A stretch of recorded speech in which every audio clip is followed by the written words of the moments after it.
And there you have it. Here's Fathead with Christian and Monty. Hello, And hello. hey, how's it going?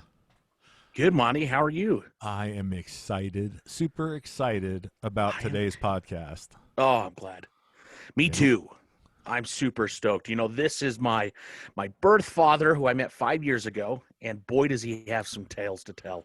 Well, that, He's a war hero. He went over to Iraq and was in the Air Force, and then during the Iraqi war, he went and actually fought on the ground with the Army because he became the money man, which ironically is first his middle name because it's that's his so mother's cool. maiden name. That's so cool. Yeah, That's so cool. Robert Money Davis, and then also he's a CPA, so he is an accountant and became the one of the official big accountants for the Air Force.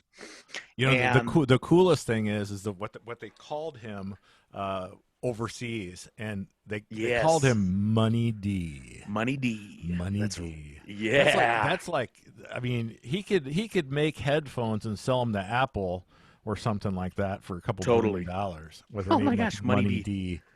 That's I mean, hilarious. Dr. Dre's got nothing on him. Yeah, that's awesome. Oh man, yeah, and he's I love. He's a great storyteller. He's won the Bronze Star. He's won the all of these different things, and he'll tell. Excuse me, some of those stories that he's told me, he's like, I can't really talk about that in public. Yeah. I said, okay, I'll let you decide what you want to talk about, what you don't want to talk about. So we'll His just big keep thing, this between the three of us. Nobody else will know that we're gonna. no one will ever know. Nope. We won't tell anybody these stories. But he, really what he wanted to get across was the fact that too, like the good that we were doing over there. He's got, and that's not that, and that's. I'll tell you that's what surprises me the most when I watch some of those videos you sent me is that I was against it. I didn't understand right. really. I mean, they didn't tell the public really what they were doing as far as building the infrastructure and all that kind of stuff for the people there. And the media was telling us one story. The government was telling us one story. The media was telling us another story. Yeah. And I don't really trust media anyway. Well, that's why we're doing this. I mean, that's part of why we're doing this. Exactly. Because, by nature, any media is going to be bent one way or the other. It just is. It's almost impossible to be bipartisan completely. Now, let me make this clear, though. If you are a potential sponsor and you want us to slant a story a certain way, we still won't do it. But yeah, we still won't. We'll take your money. We'll take your money, though, and we'll tell you that we'll tell you that we're slanting the story, but we won't really slant the story. Yeah. No, we want to keep this as this is real. Bipartisan, as real as and and a platform. This is the great thing that that you and I, Monty, have talked about is having a platform for people to come on and tell the truth as far as they see it, and then allow you to make up your own mind, your own decision, while we hopefully entertain you at the same time to make you laugh at times, and hopefully make you pee your pants because you're laughing so hard. Maybe not, I don't know, but we're gonna have to work on that one. Maybe we're gonna have to work on that one. I don't think so far I don't think there's been pant wetting things that we've said or done on here yet. Not for our audience. I mean, I know I've leaked a little bit, but burst at the seams. Yeah, I mean, Depends is now an official sponsor of this episode. I like that. We're both getting older, so that's true. It happens to the best of us. It does. Well, I'm super excited. I'm very, very excited to have Bob on. Again, he's someone very dear to me. He, even though he's my birth father, and my dad is Rick Busaith, and will always be my dad. Yep. But Bob is definitely a father figure. I look up to him as a father figure, and I affectionately call him Dad. So tell our audience real quick. I know we talked about this, you and I, but tell our audience real quick. How long ago you met? How did that happen? Yeah. Well, it's a crazy story. So for those of you who are religious or even just spiritual, you'll probably glean something from this. Well, hopefully you will. I was living in a funny story, Huntington Beach with Jack Vale at the time. I was living in their garage. And again, when I say garage, don't think there was a bedroom pretty much kind of set up out there. So, but it sounds cool. They didn't have you in the doghouse or something. It wasn't no, like a doghouse or anything like that. No. But quick funny story is that there was the freezer out there with and the extra fridge with all the snack foods and stuff like that. And Jack would come out there constantly, and he would sneak like popsicles, and he'd hide around the corner and be like, "Don't tell Sherry I'm doing this." He was doing that on Periscope. I remember that. Oh yeah. I didn't know that you were out in the garage when he was doing it, though. Oh, totally. And then and Jackson, I adore that kid. Jack and Sherry's youngest son. Yep. And Jackson would constantly come out there too, do the same exact thing, like father, like son. Jackson would come out there and he would sneak popsicles, and he was probably 6 at the time or something. Yep. Oh, it was hilarious. So anyway, I was in Huntington Beach. I was living with the Vales, and which are cherished memories of mine. And all of a sudden, I had this very strong impression. I'm going to call it an impression because I really do believe that it was a spiritual impression that said, you need to move back to Utah. Now, I had served a mission for the Church of Jesus Christ of Latter-day Saints in Salt Lake City, Utah, and I absolutely loved it. But I went, I'll never live here again. It's just not my, I'm a Californian. I will die a Californian and blah, blah, blah, blah, blah. All that stuff that I no longer believe anymore. How things change the older that you get. But anyway, so I'm trying to make this as short story possible. No, but I'm multitasking, I'm watching for your dad and good. Other guests and stuff like that. So told him to come in at 2. So I am listening. Nice. Well, and I think I've told you the story before, Monty, but this is for our audience. Yep. Yeah, this is for the audience. It's for you guys. And so I had finally, it was like that impression kept coming and coming and coming and coming again. So I finally said, okay, you're in charge. So I moved to Utah. And shortly after that, I moved to Utah. I moved in with a buddy of mine, Andre.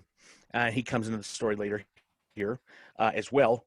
And Andre Taylor, very, very good guy and very talented. Very knowledgeable.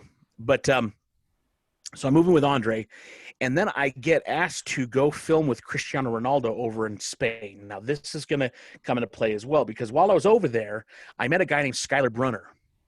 And Skylar, I just immediately took to Skylar. He was a part of the Provo office of shareability, I think is what they were called at the time, or virality or whatever. They were doing some of the biggest, ad campaigns with celebrity athletes and things like that. So I get asked to go to Spain to shoot with Cristiano Ronaldo. I had to be as brave as possible because I literally was in a out there he goes. I bored him to death. All right, I'm just kidding. I had to. It was getting my eyes. I had to wear a Speedo during that, and that's all I had to wear. And wow. I'm not a small guy. I don't have one of those chiseled bodies like Ronaldo does. And I mean, even as a straight dude, I was like, "Whoa, dude, that's an attractive man." Oh yeah. I could see why women would fawn over him. Anyway, but they would prefer you, of course. Of course. Well, that's no question. Of course, that's no question. Yeah. So personality. Exactly. So I had so I took to Skylar because I was like, man, he's a good family guy. He's just a good person. You could sense that from him, Sure. And so I get back. Before I even went to Spain, I just thought, you know what? I felt a really strong desire to do the DNA test through Ancestry.com. Oh, I did that as well. Yeah. Yes, a little plug for Ancestry.com. 23andMe is actually what I did, but yes. Okay. Same thing. Yeah. Well, hey, a little free plug for 23andMe and Ancestry.com. Whoever wants to sponsor us first is whoever we took the test with. Exactly. So I had done the test. Then I went to Spain. Then I came back. By the time I came back, and Skylar's going to come into play here. This is the reason why I brought up, not just to say, hey, I did a video with Cristiano Ronaldo at his house in Spain, which I did. But he's a soccer player, football player, right? Football player, yeah, huge. He was, I think, 2 years ago, he was the highest paid athlete in the world, Okay. which is crazy. And his That's house that's a lot. showed it. Yeah. I mean, I went into his attorney before. We only had Cristiano for like an hour and a half, something like that. And so before Cristiano even got to his house, his attorney was showing us around, showed us one of his garages that had like 8 of his like 15 vehicles, and they were all like custom painted Maseratis. And I'm not really a car person. Give me like a good old. Are you? I mean, give me like a Jeep or something that I can go camping with. That's all I care about. Drooling all the way over Really? his cars. Yeah. I was like, oh my gosh, that's a lot of money. That's all I remember thinking. Yeah. And I'm not even a big house type of person. I am literally, in fact, my dream is to have a tiny house in the wilderness. That's my dream. Oh, as long as I have internet. Tiny house is fine with me, but it's got to be on the beach in Malibu. That's the only. I just can't live in the boo. Yeah. I can't live in California again, unless did they tell you? Did they tell you to stay away or? Yeah. No. Yeah? No. My conscience is telling me to stay away. It's going to fall into the sea one of these days. So it really is, unfortunately. That's where I grew up on the coast, man. Yep. Well, an hour inland, but that's still going to go. It's going to go. And I'm trying to get my parents to move away from there. My parents and my brother John still live there. I'm like, come on. But anyway, to continue the story, let me finish this story. Okay. So as soon as I got back from Spain, the DNA tests came back, and it said you are Irish, Scottish, Welsh. You're a mutt of all of things. That actually I was super stoked about because, growing up, you don't know what your ethnicity is. Obviously, you're white. You're white, but yeah, you're a white guy. But you could be Russian. You could be there's a Slavic. You could, totally, exactly. But one of my best friends, Steve Weinberger, showed me Braveheart when I was in high school, and I went, I'm Scottish, and I'm a huge Irish and Scottish are the two biggest things that I am. Yeah. So Celt. I'm a Celt man. I'm a Celt all the way. And I was like, oh my gosh. But then it said, username Dust Bunny Mom is your mother. I was like, what? Dust Bunny Mom. Because obviously if they're living, they don't want to divulge any private information. Okay. So they don't put their real name in there. So they don't put their real name. They just have their username. And I went, whoa. So I Skyped with my parents, and I was like, oh my gosh, this is crazy. And I sent her a message. She never wrote. She didn't write back. And then all of a sudden, I got this another impression to do your own research. And I was like, huh. So when you say impression, do you mean? I interpret that kind of like the Holy Ghost is sending you a message. That's exactly same thing. Okay. Yeah, and it's like this still small voice in your head, and then in your heart you feel like, okay, that's right. Yep. That's and that's the Holy Ghost, and I really do believe that. Yep. And so I had the impression from the Holy Ghost to do my own research. So I went back on Ancestry.com, do my own research, blah blah blah, and come to find out that my birth mother has a son, my younger brother Jeremy, who passed away when he was a year old. Oh, your dad is your dad. I don't think he's a year old. Bob is entering the room. So well then to be continued, but to be continued. Here we go. Here we go. Here he is. There he is. Hi, Dad. Can you hear us? Can you hear me? There we go. Yes. Oh. Wait a second. Maybe I need to move my camera. Hey, there you go. You're looking good, Dad. I'm loving the beard gets longer every day. Oh. I like the big mic and everything. You look so good. Thank you. What? Oh, hold on. I got to shut the door. Oh, Mom says shut the door. So got to do that. Shut the door. I can tell right now he's a character. All right. Oh, yes. Oh, yes. Are you're practicing for Christmas? I am. I'm even making the toys. Yes. I love it. I love it. Well, There you Monty, Bob, or Dad. Hello.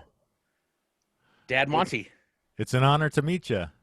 Hi, it's an honor to meet you. In fact, I need to turn my mic up. Hold on. All right. So one of the things, Dad, while you're doing that, I was saying, why don't you, I did a quick introduction, but I don't think a lot of people, I didn't talk about why you had to retire from the war, and then if you want to talk about that, and then also some of the good that we were, and that we're doing it in over there, and why the media wasn't, or I don't know why, just what the media wasn't telling us that you were involved in, that you could tell us. Okay. So, now we're on, right? Yes, We are on. We're live. Oh, and I'm sitting here going, I need to do this first. No, you're good, Dad. This program is all about reality. I tend to not edit anything out unless we say bad words, which we won't. But that's it. Otherwise, we just are as we are. Yeah, look at me. I love it. I haven't showered today. I just rolled out of bed a while ago and haven't showered. So who cares? It's about reality, like Monty Exactly. said. I tell you what I've been doing, but I won't do that on air. I went to a doctor today. Yeah. Oh boy. Yeah, he was looking at other hinder regions. All right, here we go. Well, let me explain just a few things, just a little bit. Yes. About what. In fact, let me start with a story. Yeah. In fact, the best thing to do is always start with a great story. And so I'm going to tell you a great story. I was working with CIA. Actually, they were the cool guys that was in there already. But we were trying to establish the money system throughout Iraq because we had just invaded Iraq. We had just destroyed Iraq. In fact, we had just fought the last battle at the Fallujah. Fallujah was the last battle, isn't that right? It was actually the last battle was actually fought on the. I can't believe my phone just did that.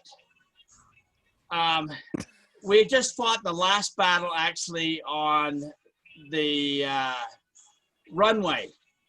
Oh. There is a building at the runway that we had. In fact, they were fighting it there, and that was the last concrete battle that we had.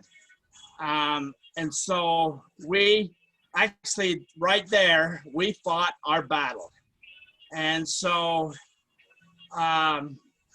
because of that, we wanted to make sure that we had an established everything located where we wanted to get the money and everything else. The only problem is I had some friends, and the friends were Iraqis. There was 4 of them, and I told them, if you come with me into Iraq, because we came on with the largest convoy in American history. I promised them, I said, if you'll come with me, I'll make you very wealthy. And I promised them that. And I'm not kidding, right away, they started becoming very wealthy. And the 4 of them, though, one, his name was Ollie. I put him in the front seat. I said, Ollie, you're going to show us where the best place to go to get food for our troops that we're going to come in with.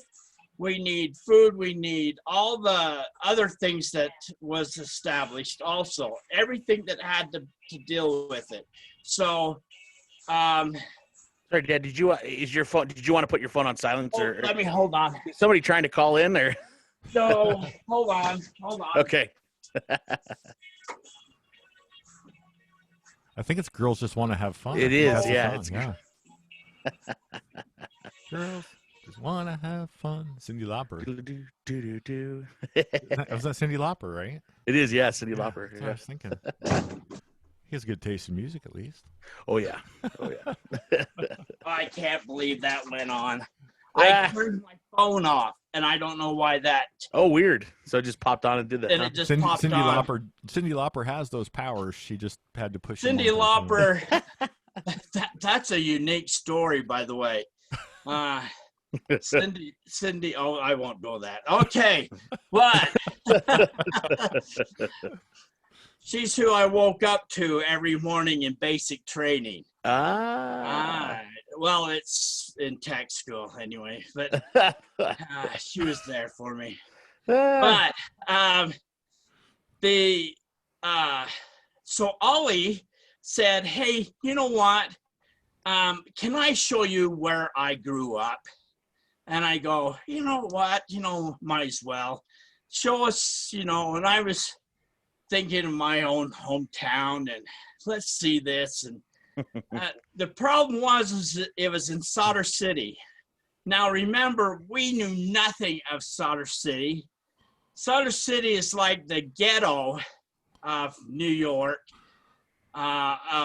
where Baghdad was New York and Solder City was the ghetto. It was horrible. And it was was it north of Baghdad, if I remember? Yes. Well, yes. South. Yeah, north. Yeah. I got to think, yeah. So I did my research on this. You're doing great. I'm not kidding. We went into the city and we thought, well, this is kind of gloomy. And he wanted to show us right where he grew up. And so he did. He showed us the place where he grew up, and it was absolutely I understand why he fled Iraq when he did. So because he fled Iraq, this is the place that he grew up in. Well, of course, there was two things that the Amir Sauder himself despised, and one was Saddam himself, and the other was Americans. And of course, we went in there, and as soon as we got in one of the places where we were getting into, we got hit by a VBID, which is a vehicular-borne improvised explosive device, which, bottom line, it's a car full of bomb. Oh boy. And they hit us, didn't go off. We survived it. The only thing is it incapacitated our vehicle, and but they kept shoving us up into cul-de-sac kind of like. And we had one other vehicle with us. They did the same thing with them. Bam. And we were without vehicles. And we knew that the Marines were several streets way over. But at the same time, these guys had us pinned down. And so then the firefight happened. And I can say there were some incredible things that happened, but I knew that they had my troops pinned down, and we were fighting for our lives. And so I did something that was kind of unique. I found a place that went up throughout the cul-de-sac. I could get on the roofs as well as they could. And that's where I went, and bam, bam, bam. We took out each one. After it was all over with, they took off. I mean, they ran. And we knew that we finally was able to connect to the Marines, and the Marines were on their way as well. Now, I'm an Air Force boy. And I was in Fallujah with the Marines. These guys are bad. Okay, I won't say it on the air. Okay, but they are very good. I love my Marines. This Air Force boy loves his Marines. And so these guys were on their way. The only problem is that at the time, we watched this little girl, just a petite little 8-year-old girl, come out toward us. And we're like, something's happening, guys. Boy. And so we had our guns pinned down on her, and she came out slowly, and she said, I speak English. And she says, my father's willing to fix your vehicles because we like Americans. And then she said, I can now know that I can go to school because the Americans are here. Oh, that's fantastic. Yeah. And then she gave us each a coin, just a small little teeny coin that each of us could remember her. That we gave her something that she was able to have now. She knew that she was able to go to school. And you know what? We worked very hard and made sure we put up schools for these kids. And we made sure those girls could go to school. And then I tell all of my young men and women that I talk to all the time, I tell them, I said, you think about it. You go down to the drugstore, you grab a piece of candy, you go down on your bike, you pedal down your bike, you don't think nothing about it. Nope, we take it for granted. Yep. But these kids cannot do that. And we take it for granted every day of our lives. And these kids are fighting for their lives. And they're still fighting for their lives. And 8-year-olds literally fighting for their lives with machine guns and everything. They are. Yeah. I mean, you have to think the first thing that they're trained is over and over, kill, kill, kill. And didn't you wonder when the 8-year-old was walking out for, did you wonder this girl could have bombs strapped to her? Oh, absolutely. One of the worst things that ever happened to me was one of my young men that we used to play soccer all the time, played soccer with. He came out and my interpreter and everything else, and I didn't even think about it. I was coming around the corner and I saw him there and he took one look at me and I thought, what are you doing there right now? And they had strapped him up and he killed everyone there and blew my vehicle back over. Of course, I just had a little gator. He probably didn't have a choice in the He did not. We found his parents had sold him. Yep. Had sold him. Can you imagine a I 14-year-old boy for any amount of money? I can't imagine it. Being sold by his parents. I would rather die myself. I don't have kids, but I can't. I still can't fathom that. Like put myself in. Even my nieces or nephews, if somebody were to say, "Hey, we'll pay you $10 million," no way, no. There's no way, and the people don't realize. We had what the American people don't realize is that all the money that we confiscated there in Iraq, we used we called it CERT money, which is the Commander's Emergencies Relief program that we had. And the CERT money was used to rebuild infrastructure.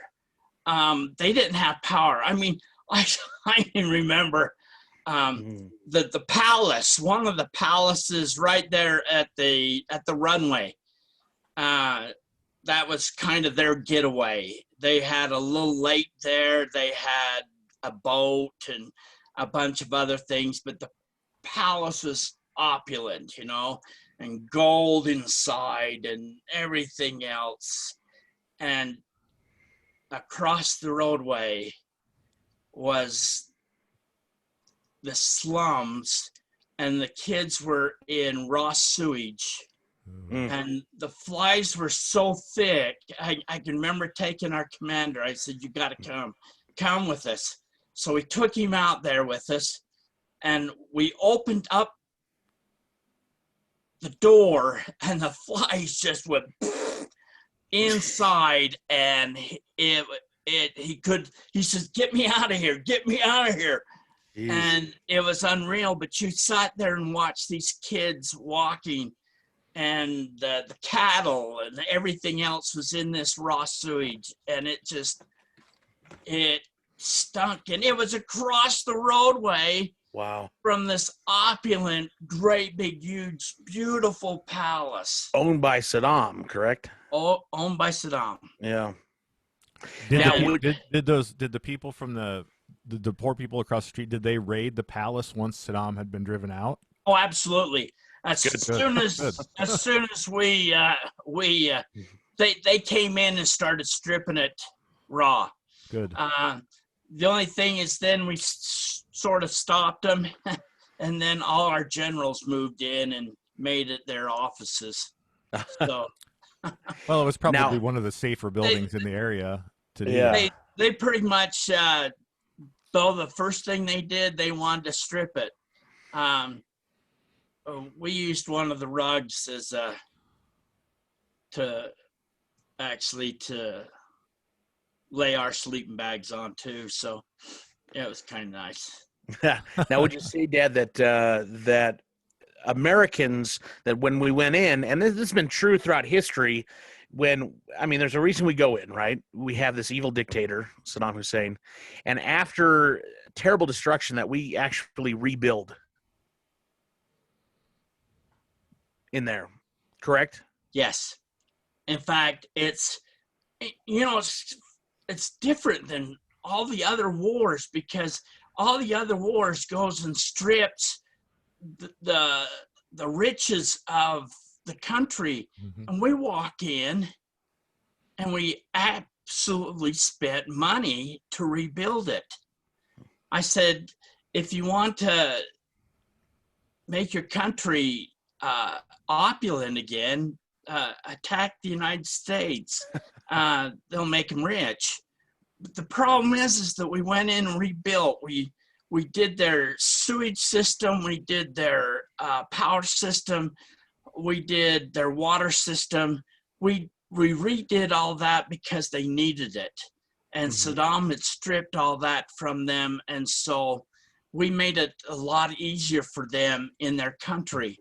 So what was your role in those actions?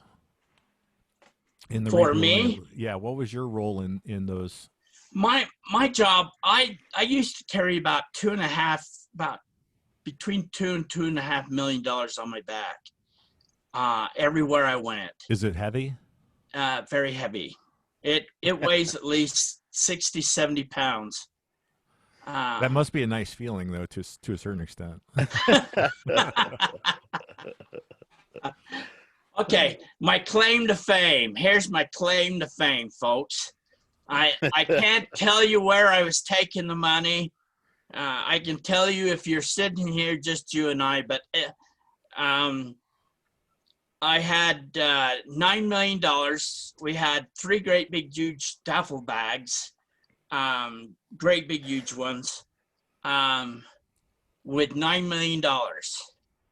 And we were taking it to a location that we had a safe we were establishing a safe, and where people can come and draw the money out, and wherever they need to pay the locals. And so I had bodyguards as well. And so we had those carrying and those bodyguards and everything else. And we told the helicopter pilot we're flying hot. And of course, when you fly in a helicopter there, you usually always unload your weapon and make sure that you have nothing in the chamber and everything is clear. The only thing is we were flying hot. That meant that we had everything in the chamber and we were ready to go. So so that was a signal to the pilot that you had something with you that needed to be protected. Right. And very valuable. Yeah. Only the pilot got the letter. Okay. The pilot gets the letter that tells them that we're supposed to fly hot and everything else, but we always carry a letter with us so that the pilots always know. And then it's kind of unique. So we're all Air Force guys. The others think that it's our duffel bags taking us to our location of where we're going to live. Okay, so everybody else thinks that's what we're carrying. The only thing is that I'm on the end, and of course it feels like it's 200 degrees outside, and so the doors are wide open, and I'm right on the end. And the first thing I look at is I see that money next to me, and I thought, I can't let this money drop. And so I tied the money all around my legs. Oh boy. So that if the money goes out, I go out too. So everything is all set. We're coming in to a base. And of course, we're taking incoming. So you're taking fire. You're taking fire as you're coming in. We're taking fire. So since we're taking fire, and since the mortar rounds hit, when one of the mortar rounds hits, it shakes the helicopter, shakes it. And of course, it shakes my money, and it goes out the door. Oh boy. And it takes me with it. You So out the door of the helicopter? We're all out the door. So we're only about 2 stories up. Only 2 stories. Only, yeah. Only 2 stories up. Now you have to remember, that's a lot of weight. The only difference is that I have armor on. And so I actually go down faster than the money does. And so you didn't even get to use it as a cushion. No, I was hoping that I was going to use the money as a cushion. Yep. I go down, hit first, and then the money comes down right behind me. So I'm expecting them to come and pick me up and skate me off to the bunker. Well, nobody comes, and I'm waiting and waiting, and so I turn, and the whole crew is laughing. Everybody is laughing because this Air Force idiot had just fallen out with all of his home gear that he brought to the base. They didn't know it was money. Yeah. No. And on top of that, this is the line that I'll always remember.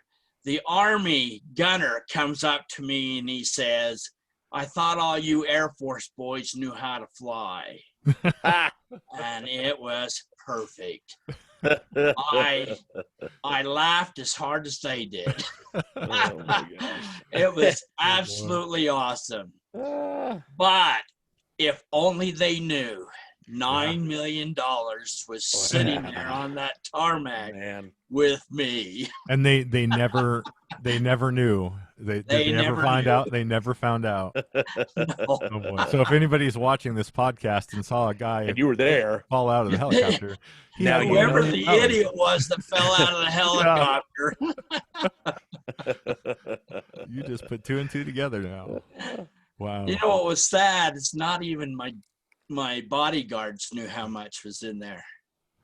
They Well, that's just probably smart. I mean, you don't want they anybody just to know. came along thinking this is going to be a joyride. Well, and that it had to be tempting for that money has to be a tempting thing for anybody that knows of its existence when you had it. I mean, people do a lot for $9 million. I mean, Oh, almost absolutely. anything. People would kill another man, even fellow serviceman, for that kind of money. Oh, Some yeah. of them would. If they knew they could walk away from Yeah. that Yep. in a heartbeat. Yep. I'm And gonna. Yeah. that's why they only select certain people to carry this money.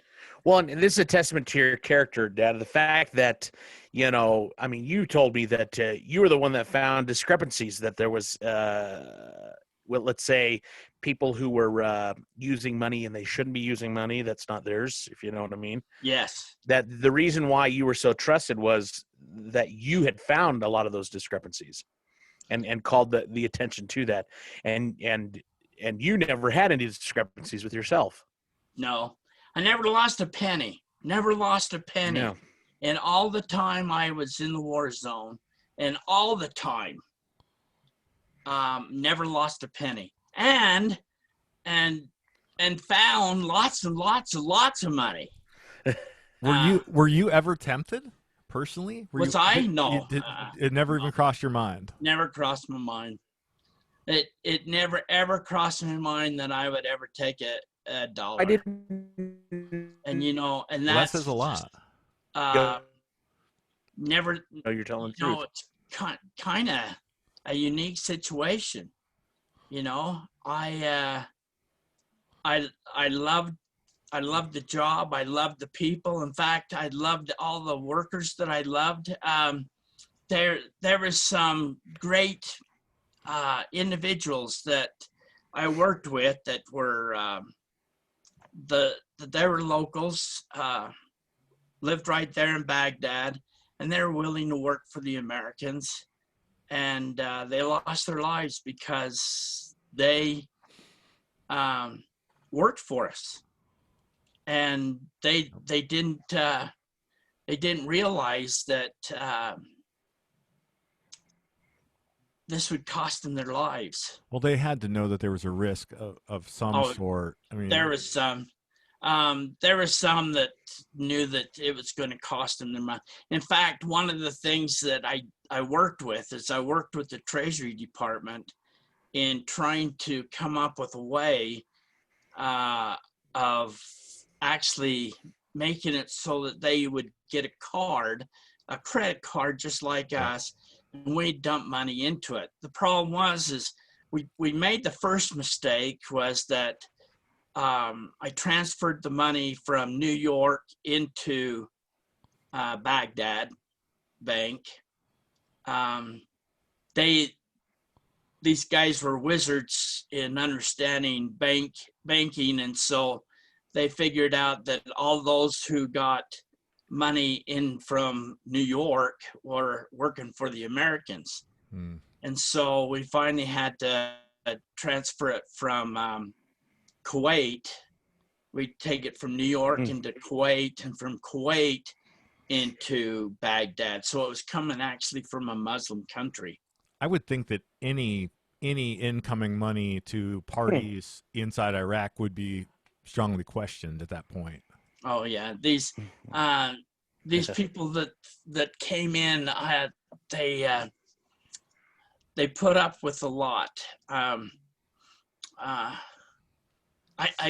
have to tell you this one story, because I have to dedicate part of this to this young man. I can't tell you his name because I don't want to express, but we had a contractor who worked really hard for us, did some incredible work for us, and was always prompt, had a crew there working on the base, and one morning he was not there. And he was always prompt. I couldn't believe why he would not be there. So I asked his crew. His crew said, we don't understand why. So we went to his place looking for him because I knew something bad. And I just had his whole bundle of money ready to pay him for the job that he had just done. And he, at least his half anyway, his crew, we paid each one of the crewmen and got them all paid. And so I wanted to make sure he got his half as well if he decided to quit. Went to his home, and it was absolutely ghastly. It was what they had done to him was no human being. Pardon? Did they torture him? They did some torturing, and then they sliced him up as if they wanted him to suffer, and they made him suffer. And then his wife came home, had just got there. And so I told her not to come in. I gave her all the money, and I told her to head for Jordan border. And so I told her exactly right where to go, and that we would have the group of Marines that sits at the border, the Jordanian border, wait for her, and that they would bring her in. Because what would happen is they do the same thing to her. Yeah. And so we knew that she could not stay there. So we had her flee as well. So at least you were able to save his family. Yes, we saved the family, and what incredible, and these people are incredible that I worked with throughout the whole time I was in the Middle East. I worked with some incredible people, and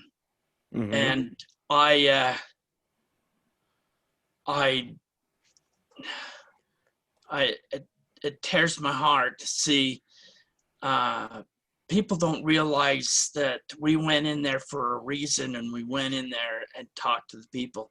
I was telling Chris yesterday something that people don't realize is that I became friends with one of the he was I guess he was a private. He was one of the lowlifes.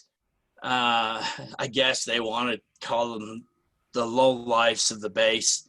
When Saddam Hussein was there at the base where we were at, and he showed us the gas chamber. So it took me and the chaplain on the base. So the two of us, because I was also our religious group leader. And so they took me as well as the chaplain, between the two of us, took us into the gas chamber where Saddam Hussein used to gas his people.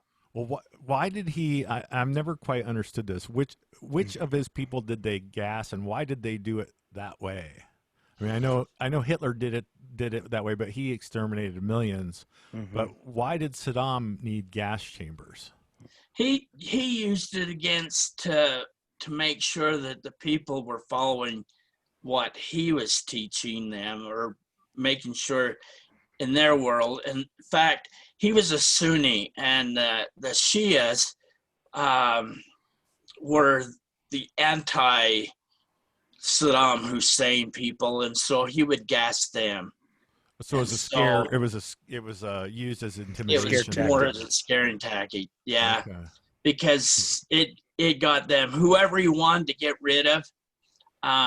If he didn't like him, he gassed him, and that was the base they used. And it was and I'll tell the world, it was at Taji, Taji Air Base, there in Iraq. The gas chamber was sitting right there. And he would gas his people. Now, did any of the troops that were involved, did they turn themselves in and admit guilt in some of those criminal actions? The only ones, the young man that took us in there told us this is what happened at the base. And so he says, but the people who actually did it are no longer there. That's all he could tell us. They're no longer here. They're not there. And it's not like they probably had no choice but to do. I mean, it was either or they'd shoot them.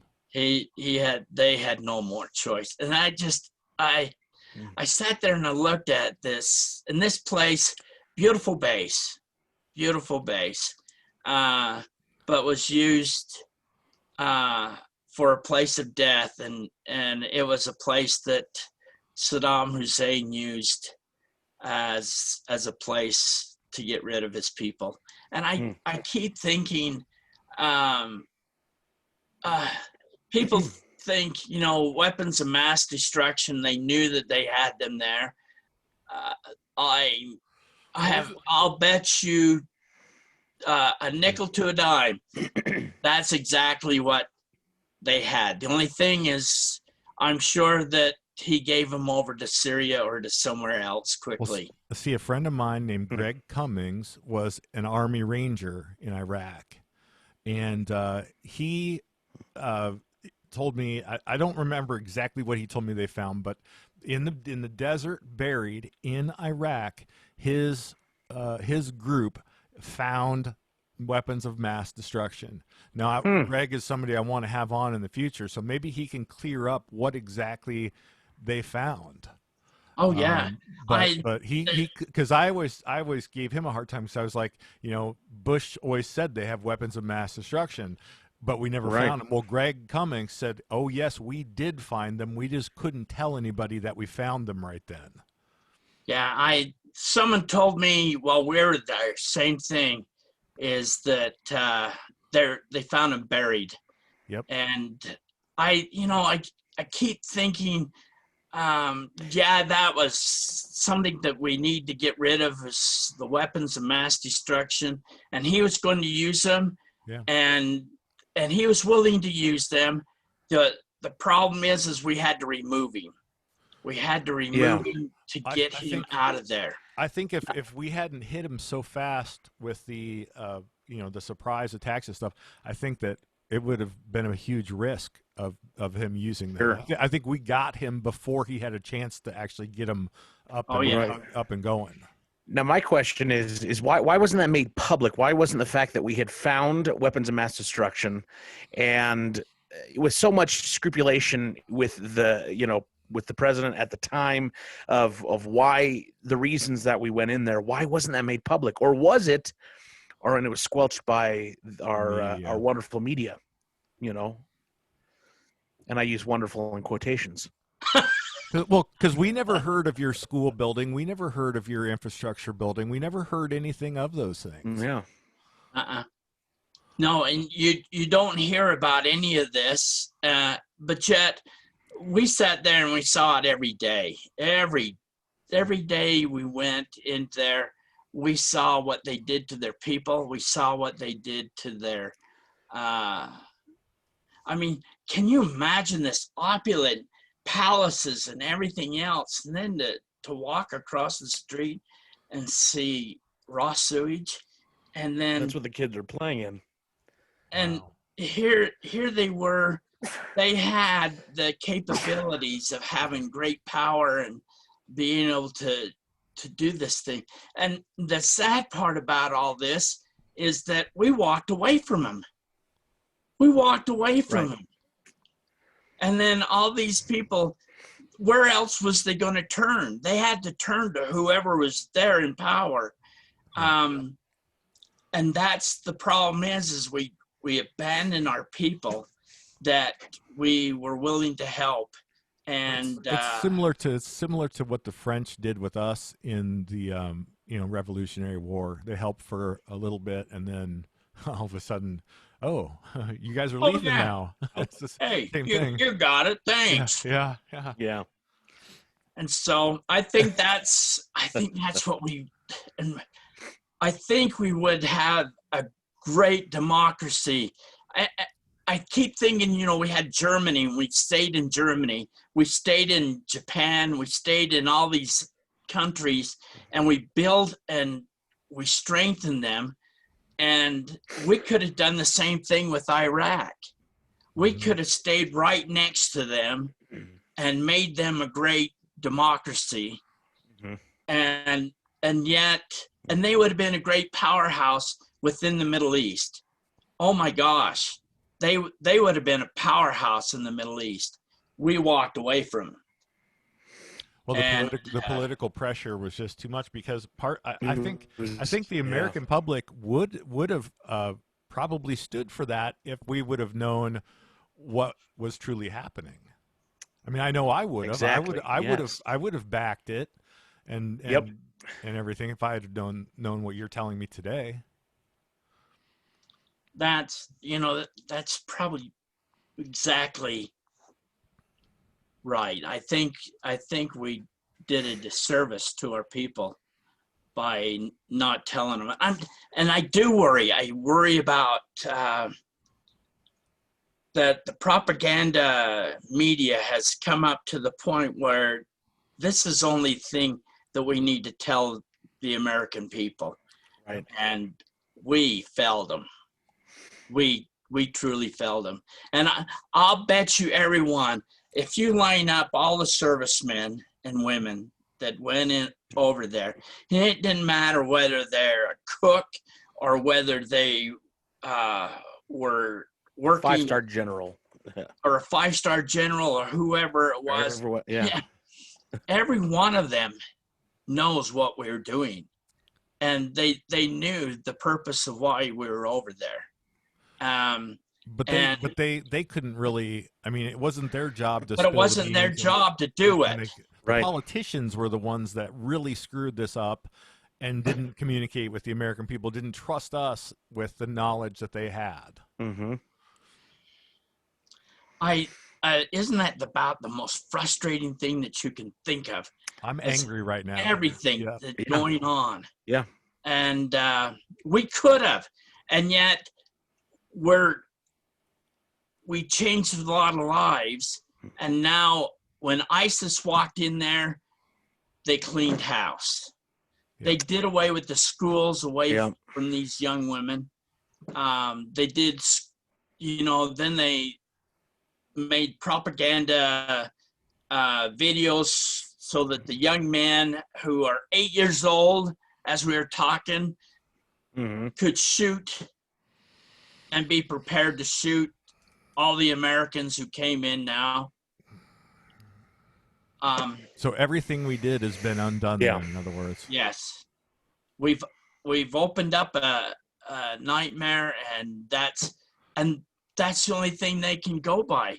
Well, the only thing we can learn from it is learn from our mistakes and hold our leaders accountable now, so that something like that doesn't happen again. I mean, we can't fix it, I don't think. Yeah. No, it's and our whole. Yeah. I know that we've got people in Baghdad. I mean, go ahead. Go ahead. Yeah, I know that we have people in Baghdad right now helping, and they're trying to make changes. The only problem is now we're working on the outside instead of being on the inside. Yeah. Right. And it's harder to push than it is to pull. Yes. Yeah. Yes. Man.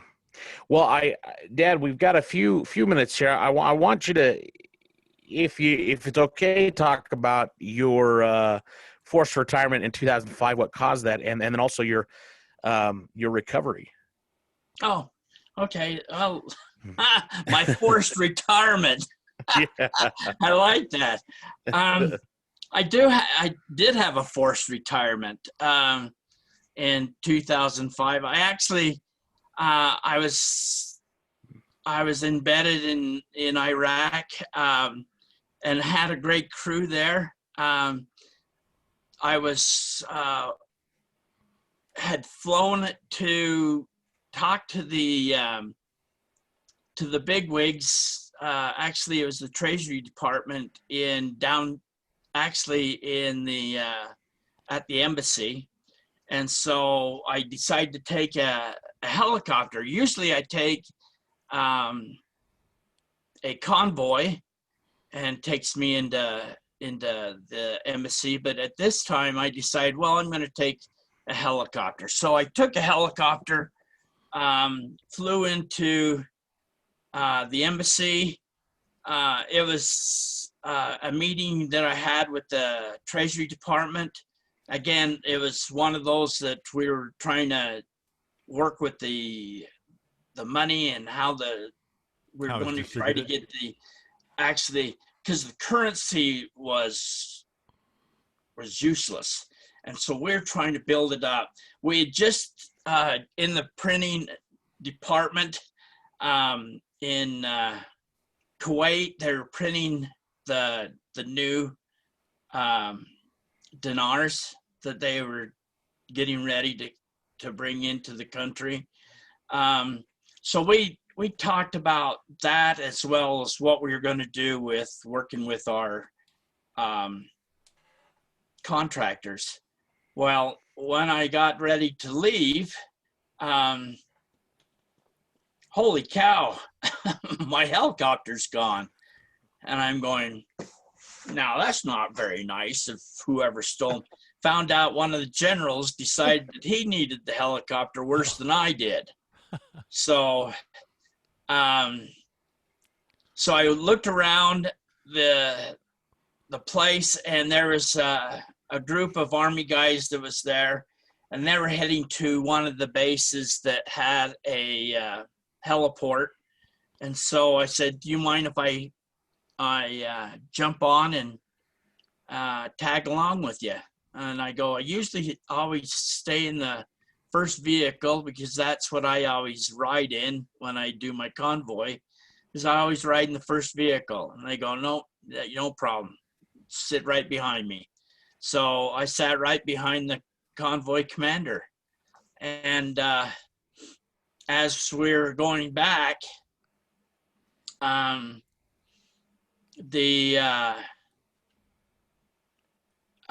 as we're about 20 miles south of Baghdad, and it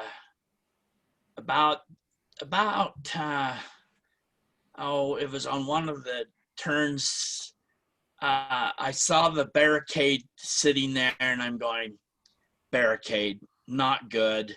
And the young man who was driving decided to cut the corner, and I thought, no, we don't cut corners.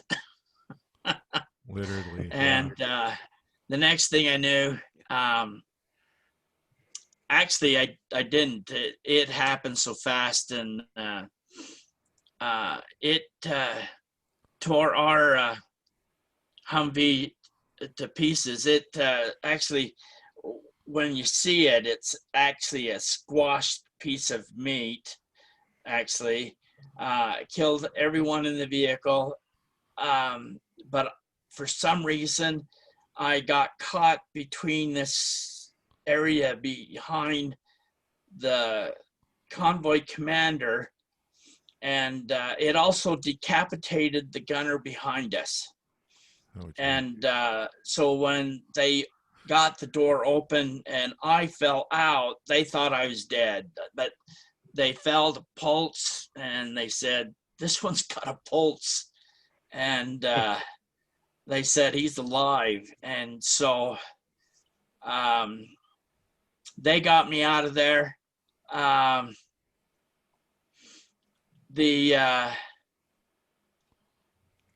had apparently I had crushed my spinal column completely, but had no idea. And I started walking around and going, I'm fine, guys. Don't worry about me. Yeah, the adrenaline. And they're like, adrenaline you got to be hides the pain. serious. Yeah. So I still went to work. I went back to work and kept working. And then I started losing use in my limbs and How couldn't soon? use How my. soon? How soon did that happen? It was probably about 4 months. I had been there.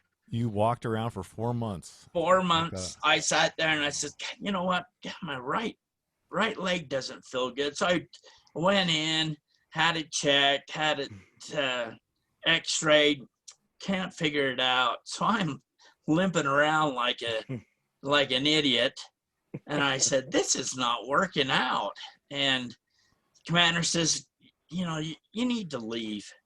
And I go, no, I'm fine. Everything's fine over here. And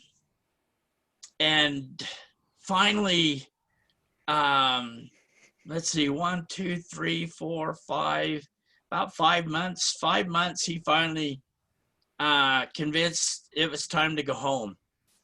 So by the time I got home, I couldn't use my arms. I started losing use of my hands.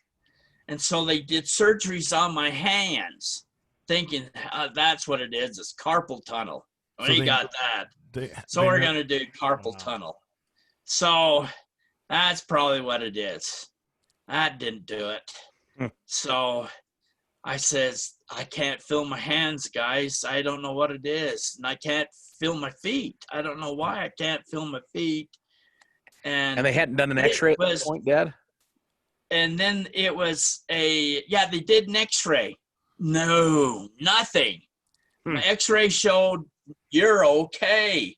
In fact, that's what they did. They did the x-ray in the war zone and it looked fine. And I was just fine.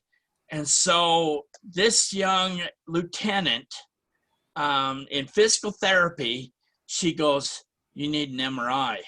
Yep. And I go, really? She says, yeah, I have an idea. So they did the MRI, and sure enough, they saw that I'd crushed my spinal column. And she says, that's what the problem is. She says, it's funny that you can even walk. And so the surgeon, when they went in, he says, you're a nice blade from being a full quadriplegic. He said, but he knew that I was going to be I'm an incomplete quadriplegic. I can't feel my hands and I can't feel my feet. Still to this day? Right to this day, I can't. In fact, they told me I'd never walk again. Yeah. I slowly lost the ability to walk, lost the ability to function. I couldn't talk. I couldn't eat.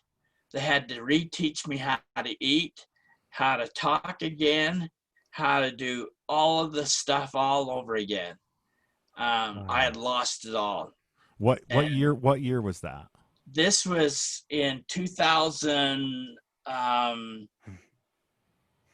started going, the spinal column was in about 2007, 2008. They retired me. They said, you're done.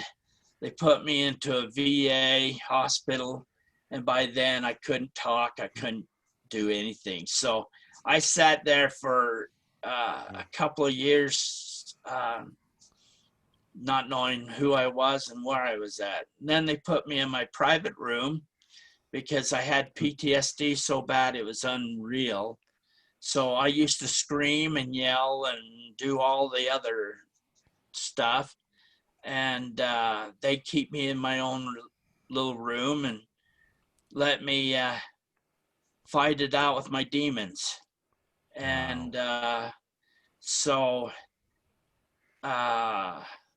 then they got me a chair that I could work. At first I was in a wheelchair. They pushed me around everywhere.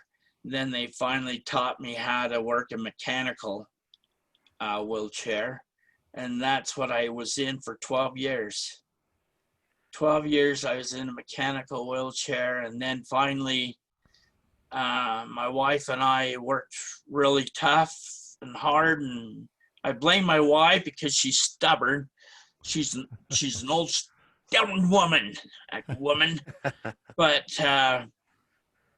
she, and then I became also, I went into scuba diving.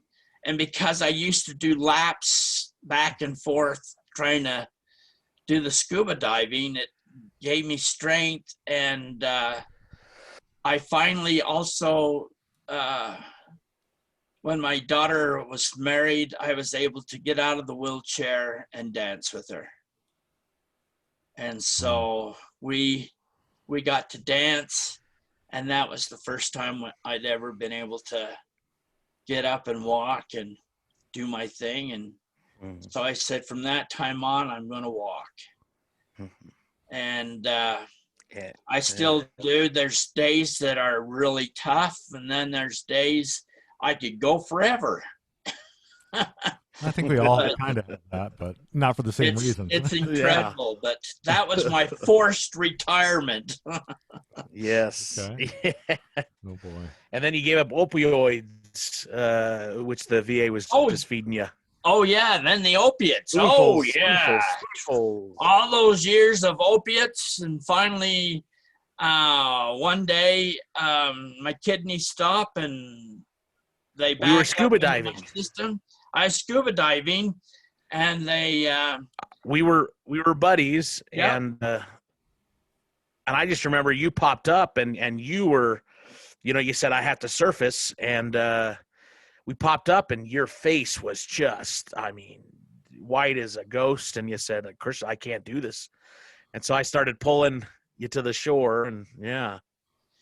Got me to the shore, and they got the ambulance, and they got me to the hospital, and they filled me full of Lasix, and it ended up causing me to, when I got back home, my kidney stopped and backed up all that opiates in me and killed me. And so thank goodness for a quick action, guys, especially my wife. She realized something was wrong, and so they called the ambulance, and they got me going back again and got my breathing, and then I went out again in the ER, and I said, I'm never going to do opiates again. I'm done with opiates. Do you remember it? Remember it happening? When you lost consciousness, do you remember anything? I don't remember anything. The only thing I do remember, though, I'm glad you mentioned this. I do remember seeing my body, looking down and seeing my body. Okay. And I kept thinking, and it was the most peaceful, It was peaceful. I felt awesome. There was no pain, there was nothing, and I could sit there and look at my body, and I was. Did you laugh? Did you feel like like this whole thing was a big joke? And was it kind of like that revelation? Yeah, it was like I had exactly the same thing when I coded on the dentist table. Is that right? They cut my oxygen, and I died for a little bit until they revived me, and I had that exact same feeling. Exact. It's the most incredible feeling ever. I can't wait to die again. Yeah, I'm not, for real. I'm kidding, people. It's awesome. Yeah. Don't do it. I don't have it. I'm not until kidding. your time. The feeling, though, is the most incredible feeling ever. But now you don't fear it anymore. That's for sure. No. I do not fear death at all. Yep, and so I haven't had the experience, but I don't fear it either. No. I'm serious. Of all the experiences I've heard of, I know we live on, and I'm to live pain free. Oh man. Yeah, it was it That was would be amazing. like I was looking back at myself thinking, this is the best thing that's ever happened to me, really. I mean, that's kind of what the thought was in my head at that time. Yeah. Isn't that incredible? And then I felt you somebody go pounding through? on my chest. I could feel somebody hitting me. Really? And then I woke up flailing my arms, almost knocking them all out. That's what and that was. Then they you know, the ambulance got there and stuff, and I was like, actually they called the ambulance, didn't get there, but I was like, no guys, I'm fine, I'm perfectly fine. They just forgot to put that, you know, they had the gas on, and they forgot to mix the oxygen in with the gas. Oh my gosh! Isn't that something? So wow. yeah, so just crazy deal. What an incredible Crazy experience. indeed. Yeah, changed my life. Wow. Wow. Indeed. So Now we're getting really deep now. oh, right when we're at the point where we gotta. Yeah. We're at the point. Well, this is which part, we should we'll have just you call on, this Dad, part, and talk more about the. We'll just call this part 1, and you know, to be continued. Yeah. I love it. Thank you. Well, thank you. Thanks, Dad, very for much. coming on. Yeah. And thanks for your service. You know, Thank you. For everybody out there that doesn't understand what we were really doing over there, thank you for what you did for us, even though we didn't know it. Thank you. Yeah. And if you're listening right now and you're currently serving, God bless you. Thank you as well for thank you the sacrifices. Yes. Thank every serviceman and woman over there that's serving worldwide. Doesn't matter what you're doing. We love you. Yep. Oh yeah. I was making a point of I was just at Taco Bell, saw an old gentleman with a World War II Navy hat on, and I went up and I said, "Sir, God bless you. Thank you so much." You know, we love the men and women who are fighting to maintain freedom here in the United States of America. Absolutely. And hopefully elsewhere and elsewhere in the world. Yep. Yeah. Thank you. All right. Thank you. Thank you, Dad. Well, Mr. Robert Money Davis. Gentlemen, you're awesome. Thank you for the privilege. You're very welcome. Absolutely. Well, thanks for watching. watching. We'll have you on again. Yep. Alrighty. This is part A. We're gonna go. We'll be to be continued. Yes. Soon. So thanks for watching, everybody. You betcha. Thank you. Yes.